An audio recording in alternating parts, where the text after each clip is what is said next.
Prakash has managed to rejuvenate his land and now has quite an impressive vegetable, fruit tree, sugarcane and breadfruit farm. He also practices drum planting and encourages others to do the same if they are lacking space in their backyards. Here, in these drums, he's planted some yams. आदमी लोग के पास जब जगह जमीन नहीं रहे तब तक आप बैकयार्ड गार्डनिंग उससे अपन ड्रम रख के इसके बोए लेना ऐसा तभी कम से हम बोया तो खाली सैंपल है ना वैसे तक ग्राउंड करे लेकिन इसके हम सकता बताया कि यदि पास जगह जमीन नहीं है तो कंपाउंड कितना ड्रम रख के तो ऐसे बोए लेना तो उसमें अब 10 से 20 केजी तक एक में रही। और हम सुना आपके आपके फार्म इतना अच्छा लगे देखे मैं कि इला मिट्टी पहले उतना अच्छा नहीं रहा ये लाल मिट्टी ना और उसमें बोले बहुत एसिड रहे बहुत एसिड है तो हम चिकन मनीवा से छोड़ा ना तब जाके ट्राई थे ना खेत कितना दिन तक आप अपन फार्म के फर्टिलाइज करा तब जाके थोड़ा से लगभग 3-4 मंथ्स लगे ना 3-4 मंथ्स तुम इसके ना जो तो एक बार 2 बार देखो ना 3 बार तब जाके तुम्हारा खेत अच्छा से बन जी ना राइट। तो आप तो गया पूरा शुगर केन फार्मिंग से आप बन गया तो उसमें बहुत पैसा नहीं रहा बहुत इनकम नहीं रहा ना तो थोड़ा सा गन्ना होता रहा ना तो फिर हम इसमें उतरा फिर ना वेजिटेबल्स में।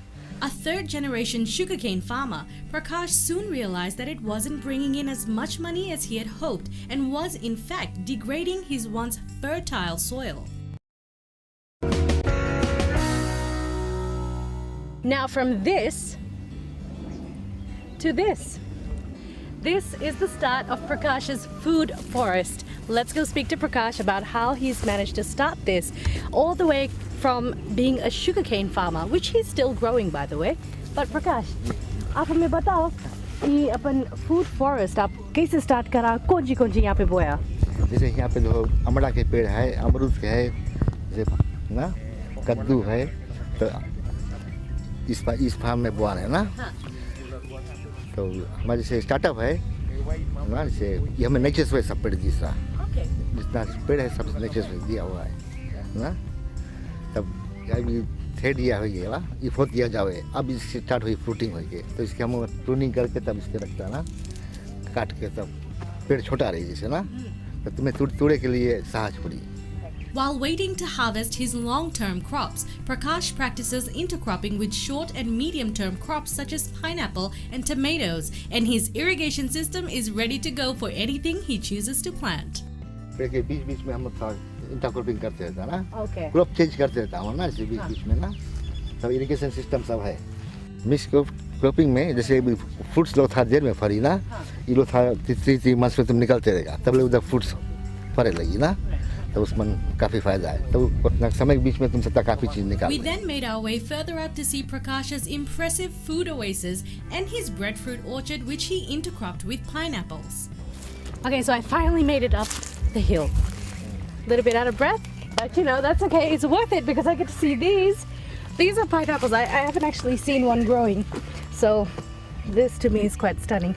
But Prakash, आप मैं बताओ आप ये कौन सी करा ये भी मिक्स क्रॉपिंग है? हाँ ये भी इंटरक्रॉपिंग फ्रूट के बीच में जगह स्पेस छुटा रहे ना तो उसमें हम पाइनएप्पल बोलते हैं ना तो तुम्हारा जगह वेस्ट नहीं हुई ना कुछ बीच में तुम्हारा होगा जमीन कैसे वेस्ट नहीं करो ना खाली नहीं छोड़ो ना तो बीच में इंटरक्रॉपिंग कर तो पाइनएप्पल होगी तो अच्छा ना और भी सकता है पीनट भी सकता बोल दे ऐसे बीच में ना ऐसे इंटरक्रॉपिंग सकता करे ना और फिर आप बोला ये प्लांटिंग मटेरियल भी यूज करेगा उधर? हाँ फिर उधर यूज करेगा तो इजी है क्या? उसके बगल में टमाटर सके बोल देना ये तो स्पेस है ना उसके बीच में सके टमाटर बोल देख लेना। I have noticed that these pineapples have been planted in between breadfruit trees. Now this is one of the bigger things that Prakash is doing here at his food forest.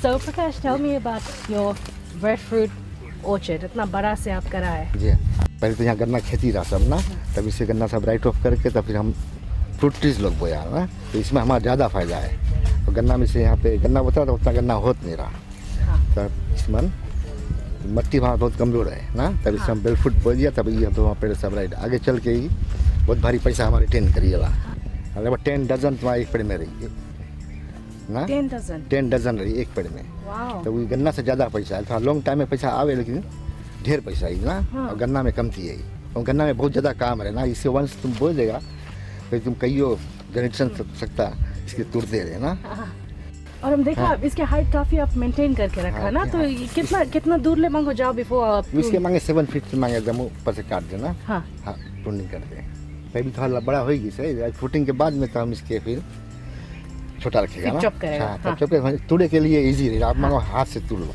Because ऊपर से जब ऊपर से गिरे जब गिरे तो वो डैमेज हो जाए, damage हो डैमेज हो जाए। जाए। कोई भी चीज़ ऊपर से गिरा तो डैमेज हो, नारियल भी गिरे तो डैमेज हो जाए हाँ। ना। तो फ्रूट्स में डैमेज नहीं होगी, ओके ऐसे है ना। मिट्टी बहुत कमजोर है ना, हाँ इसे बहुत खराब मिट्टी है ना, तभी उसमें हम मसाला थोड़ा भी छोड़ा है अभी। ओके कोई बरखा में छोड़ेगा तभी पेड़ जाके ठीक कर लेंगे। so Prakash is saying that right now he has the soil here is very weak, or it's not the right type of soil for these kind of trees. So he's fertilized it for now, and he's just waiting for a while before the fertilizer kicks in, and then his soil becomes a lot healthier for these trees to start growing. Prakash's son and only helper in the farm says there is a lot of money to be made from the breadfruit export market. I just supply to the exporters, but before that I was supplying to the local market, Yeah. and they were giving me for about $4 a dozen, but it was not worth it for me. Then the exporters came, they were giving me $10 a dozen. Then I went to them. So right now that's what you're working Yeah, with is then $10 I'm- a dozen.